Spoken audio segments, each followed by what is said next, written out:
अच्छी गोही में आप सबका स्वागत है मेरे प्रिय। आप सभी को जय मसीह की। मेरे प्रियो, स्त्री और पुरुष दोनों के सिरों में जो है बाल है, और ये बाल क्यों हैं और परमेश्वर ने हमें बाल क्यों दिया है, क्या आप जानते हैं? तो चलिए मेरे प्रियो, हम 7 फैक्ट्स के अंदर में जाकर देखते हैं। क्या आप जानते हैं हमारे सिर के बालों को परमेश्वर ने हमें क्यों दिया है, और पुरुष को कैसे बाल रखना चाहिए और स्त्रियों को भी कैसी बाल रखनी चाहिए? पहला कुरिन्थियों अध्याय 11 का 14 से 16 तक। क्या स्वाभाविक रीति से भी तुम नहीं जानते कि यदि पुरुष लंबे बाल रखे तो उसके लिए अपमान है, परंतु यदि स्त्री लंबे बाल रखे तो उसके लिए शोभा है, क्योंकि बाल उसको ओढ़ने के लिए दिए गए हैं। परंतु यदि कोई विवाद करना चाहे तो यह जान ले कि न हमारी और न परमेश्वर की कलीसियाओं की ऐसी रीति है। मेरे प्रिय, वचन को हमने देखा और वचन हमें साफ साफ बताता है कि स्त्री को लंबे बाल रखना चाहिए और पुरुष को छोटा। क्या आप जानते हैं बहुत से मसीह विश्वासी भाई बहनों को अन्य भाषा बोलने का वरदान मिलता है, और उस भाषा को बोलते समय न तो बोलने वाला समझता है और न सुनने वाला, तो समझता कौन है? आखिर उस भाषा में ऐसे क्या रहस्य छुपा है? पहला कुरिन्थियों अध्याय 14 का 2। क्योंकि जो अन्य भाषा में बातें करता है वह मनुष्यों से नहीं परंतु परमेश्वर से बातें करता है, इसलिए कि उसकी बातें कोई नहीं समझता, क्योंकि वह भेद की बातें आत्मा में होकर बोलता है। तो चलिए मेरे प्रियो, उस भाषा को मैं आपको सुनाता हूँ। Baba sakira sakira sakiranto. Ibindiri bikiri sukorosi bera sakaranto. Ibaba uni ni shikiro subaranto. O paraba sakiranto ro. O rababa sakiranto.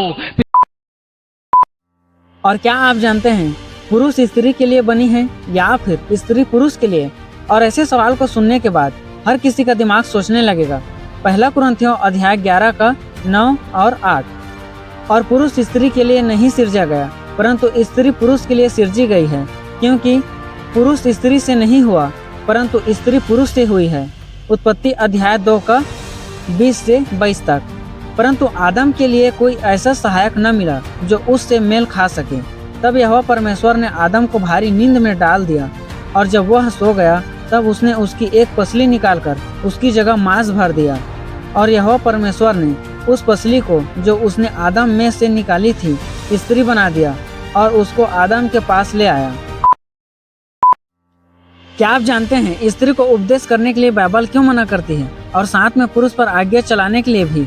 पर क्यों स्त्री उपदेश क्यों नहीं कर सकती? इसके पीछे क्या रहस्य छिपा है? पहला तीमुथियुस अध्याय 2 का 12 से 14 तक। मैं कहता हूँ कि स्त्री न उपदेश करे और न पुरुष पर आज्ञा चलाए, परंतु चुपचाप रहे, क्योंकि आदम पहले उसके बाद हवा बनाई गई, और आदम बहकाया न गया पर स्त्री बहकाने में आकर अपराधिनी हुई। वचन हमें साफ साफ बताता है, और हम आज भी देख सकते हैं कि स्त्री किसी के भी बहकावे में बहुत ही जल्दी आ जाती है। क्या आप जानते हैं अगर पत्नी विश्वासी है और पति अविश्वासी है, विश्वास नहीं करता, तो पत्नी की पवित्र चाल चलन को देखकर पति भी विश्वासी हो जाए। पहला पत्रस अध्याय 3 का 1 से 2 तक।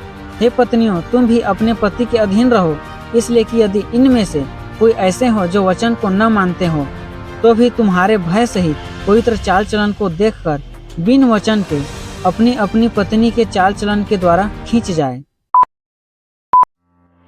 क्या आप जानते हैं जगत की ज्योति कौन है? यूहन्ना अध्याय 8 का 12। यीशु ने फिर लोगों से कहा, जगत की ज्योति मैं हूँ, जो मेरे पीछे हो लेगा वह अंधकार में न चलेगा परंतु जीवन की ज्योति पाएगा।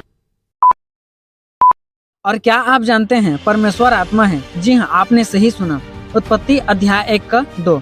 पृथ्वी बेडौल और सुनसान पड़ी थी, और गहरे जल के ऊपर अंधियारा था, तथा परमेश्वर का आत्मा जल के ऊपर मंडराता था। यूहन्ना अध्याय 4 का 24। परमेश्वर आत्मा है। दूसरा कुरिन्थियों अध्याय 3 का 17। प्रभु तो आत्मा है, और जहाँ कहीं प्रभु का आत्मा है वहाँ स्वतंत्रता है। आज के लिए बस इतना ही। स्टूडियो के लिए मैं राजेंद्र नारायण, सच्ची में आप सबके दुआओं के साथ। जय मसीह।